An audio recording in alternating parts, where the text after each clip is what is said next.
एक शांत शाम एक छोटा सा लोमड़ी जिसका नाम फैजल था अपने पेड़ के घर में टेलीस्कोप से तारों को देख रहा था। फैजल को अंतरिक्ष से बहुत प्यार था। वो दूर के ग्रहों को खोजने और नए तारों को ढूंढने का सपना देखता था। उस रात जब वो अपने टेलीस्कोप को समायोजित कर रहा था तो आकाश में एक चमकदार रोशनी दिखाई दी और नीचे मैदान में गिर गई। जिज्ञासावश फैजल बाहर दौड़ा और घास पर एक चमकदार प्राचीन नक्शा पड़ा हुआ पाया। नक्शा तारों की धूल से चमक रहा था और एक रास्ता दिखा रहा था जो तारों की रेलगाड़ी नामक स्थान की ओर जाता था। फैजल को पता था कि ये उसके लिए एक साहसिक यात्रा का मौका था।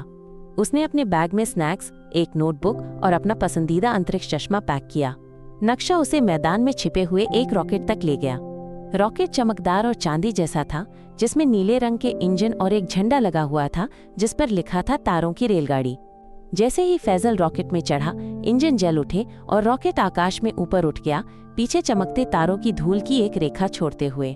रॉकेट अंतरिक्ष में तेजी से आगे बढ़ा और जल्द ही फैजल खुद को एक चमकदार उल्कापिंडों के मैदान में पाया। उल्कापिंड हर रंग में चमक रहे थे, लेकिन वे खतरनाक भी थे। फैजल को सावधानी से उन्हें टालना पड़ा। जब उसे लगा कि वो सुरक्षित है तो एक विशाल उल्कापिंड सामने आ गया। तेजी से कंट्रोल को घुमाते हुए फैजल ने उसे टाल दिया और उसका दिल रोमांच से धड़क रहा था। उल्कापिंडों के मैदान से बचने के बाद फैजल ने देखा कि एक दोस्ताना धूमकेतु उसके रॉकेट के बगल में उड़ रहा है। धूमकेतु की एक चमकदार पूंछ थी और तारों की धूल से बना एक मुस्कुराता हुआ चेहरा था। धूमकेतु ने कहा, नमस्ते यात्री, मैं धूमकेतु कॉस्मो हूँ। क्या तुम्हें मार्गदर्शक की जरूरत है? फैजल ने खुशी से हाँ कहा और कॉस्मो ने उसे अंतरिक्ष में एक छोटे रास्ते से ले जाया जो घूमते निहारिकाओं और चमकते तारों के समूहों से होकर गुजरता था। नक्शा फैजल को एक अजीब ग्रह पर ले गया जो विशाल चमकदार पहेली के टुकड़ों से ढका हुआ था। अपनी यात्रा जारी रखने के लिए फैजल को एक पहेली को हल करना था। मैं जीवित नहीं हूँ लेकिन बढ़ता हूँ। मेरे पास फेफड़े नहीं है लेकिन मुझे हवा की जरूरत है। मैं क्या हूँ? फैजल ने गहराई से सोचा और समझा कि जवाब है आग।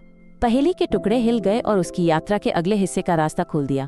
इसके बाद फैजल तारों के सागर पर पहुंचा जो तरल तारों के प्रकाश से बना एक विशाल समुद्र था। लहरें धीरे से चमक रही थीं और छोटे छोटे स्टारफिश पानी की सतह पर तैर रहे थे। फैजल का रॉकेट एक नाव में बदल गया और वो समुद्र पर सवार होकर आसपास की सुंदरता पर मंत्रमुग्ध हो गया। अचानक एक चमकदार वेल गहराई से उभरी और एक जादुई गीत गाने लगी। तारों के सागर को पार करने के बाद फैजल एक ग्रह पर उतरा जहां एक ब्रह्मांडीय जंगल था। पेड़ चमकदार क्रिस्टल से बने थे और उनकी पत्तियां हीरे की तरह चमक रही थीं। जुगनू पेड़ों की शाखाओं के बीच नाच रहे थे जो फैजल का रास्ता रोशन कर रहे थे। जंगल के बीच में उसे एक चमकदार चाबी मिली जो उसके नक्शे पर बने प्रतीक से मेल खाती थी। जब फैजल जंगल से निकला तो एक शानदार उल्का वर्षा शुरू हो गई। उल्काएं आकाश में चमकती हुई गुजर रही थीं और सोने और चांदी की रेखाएं छोड़ रही थीं। फैजल आश्चर्य से देखता रहा जब आकाश रोशनी से भर गया। एक उल्का उसके पास गिरी जिसने तारों की रेलगाड़ी की पहेली का एक और टुकड़ा प्रकट किया। अंत में फैजल तारों की रेलगाड़ी पर पहुंचा जो पूरी तरह से तारों के प्रकाश से बनी एक जादुई रेलगाड़ी थी। रेलगाड़ी की खिड़कियां धीरे से चमक रही थीं और उसका इंजन ऊर्जा से भरा हुआ था। फैजल रेलगाड़ी में चढ़ गया और खिड़की के पास बैठ गया।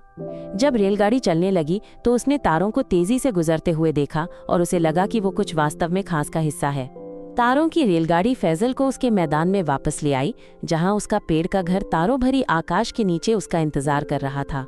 फैजल को थोड़ा दुख हुआ क्योंकि उसकी साहसिक यात्रा समाप्त हो गई थी, लेकिन उसे पता था कि तारे हमेशा उसकी अगली खोज का इंतजार कर रहे होंगे। जब वो अपने बिस्तर पर लेटा तो उसने मुस्कुराते हुए उन अद्भुत चीजों के बारे में सपने देखा जो उसने देखी थी और जो रहस्य अभी भी उसकी प्रतीक्षा कर रहे थे।